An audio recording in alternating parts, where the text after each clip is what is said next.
Take responsibility for your life. Achieve fulfillment with recovery.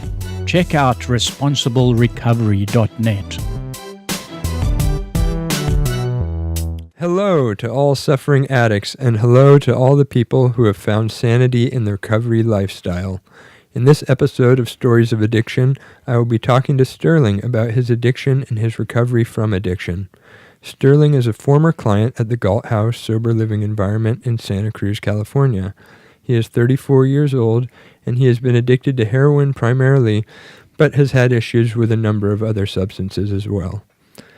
He is from Santa Cruz, California, and he has 3 years clean? I'll have 4 years on February 1st. That's fantastic, man. So why don't you tell us how your addiction got started? Well, a lot of people believe they're born addicts, and I don't believe that I was. You know, I had addict parents, and I feel that my addiction came in the later years by the decisions that I made through my early years as a teenager. Started smoking weed with all my friends, skateboarding, partying with all the kids from school. And I will say this, that I feel that I always abused and used drugs to the extreme. But the addiction that I see it, that I had the obsession to use over all other aspects of my life, didn't come till I was about 21, and when I started using heroin. Yeah, I'm curious if the people you were using with early on, did you distinguish a difference in how you used versus how they used? Yeah, there was definitely different groups of people that would use on a school night. Use all through the night and keep going. And I was definitely one of those people. And, there was other people that would, be kind of in between that. I didn't do that great in school. I didn't have really opportunities to go to college right out of high school. And I felt that I was an athlete, but I wanted to be a professional skateboarder.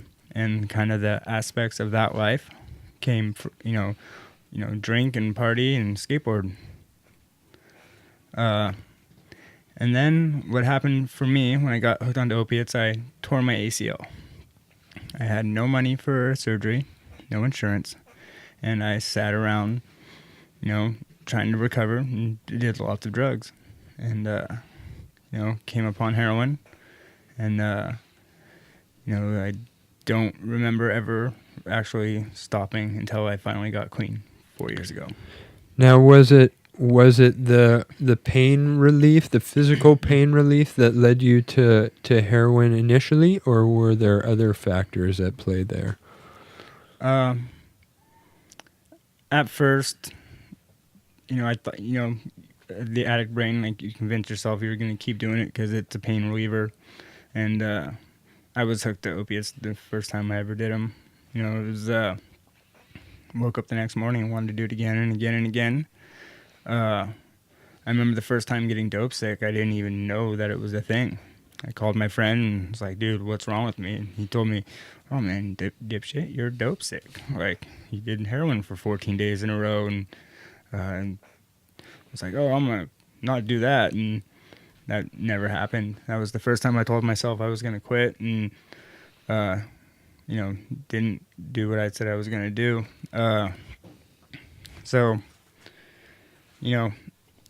I've always had that part of it, like, it's a secret life. I'm currently married to my wife for the last 13 years, and I have a 12-year-old daughter, 8-year-old son, and,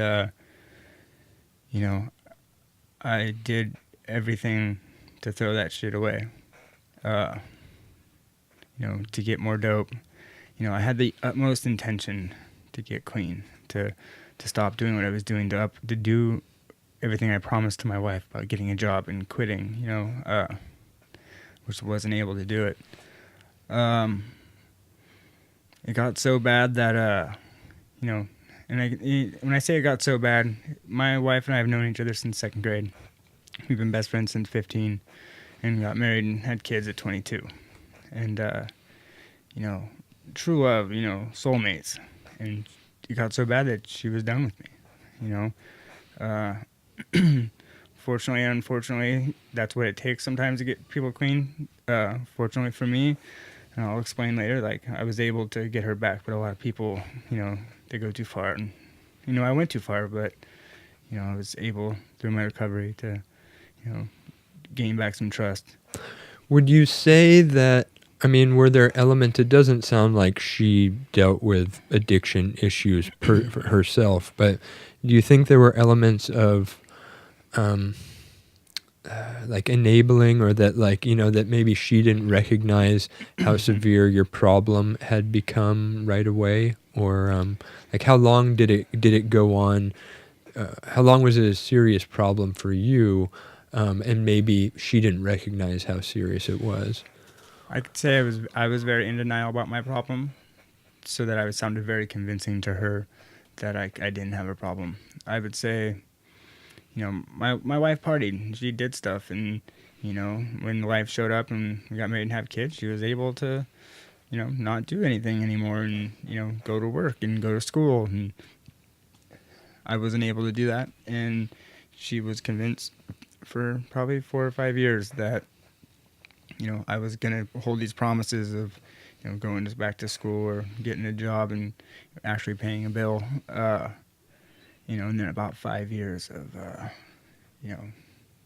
not wanting to admit that she knew, until she was finally convinced by her parents and friends that I was a piece of shit and that I needed to go. And by all means, I was. I did not do anything that a father and a husband should do to their family.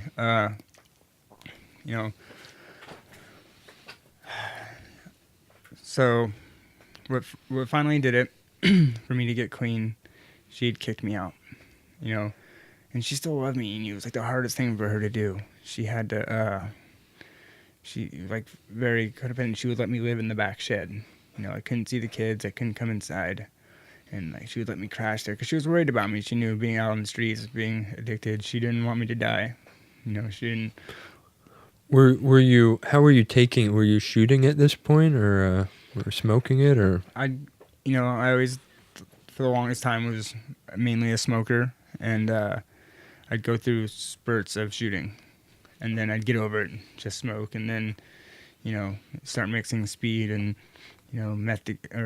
speed and heroin together, and, at the end I was definitely shooting a lot more, but I always was, mixing it up. I wasn't just a shooter or just a smoker at the end. Being out of my family's house, and, and I explained how I was in denial, and I'd finally come to terms and knew I was an addict, a dope fiend, that I could not stop, hundreds of times. I had plenty of dope to go for the morning, and I'm like, I'm over it. I'm going to use everything I have tonight. Tomorrow I'm going to wake up clean, and I'm not going to do it again. And I would be at the dope man's house before I even remembered telling myself that the night before, completely going against everything that I knew I wanted. Like I said, the utmost intention to do these things, but there was some obsession, something in my mind that, like, I couldn't stop. I couldn't hold the promises to the ones that I loved the most.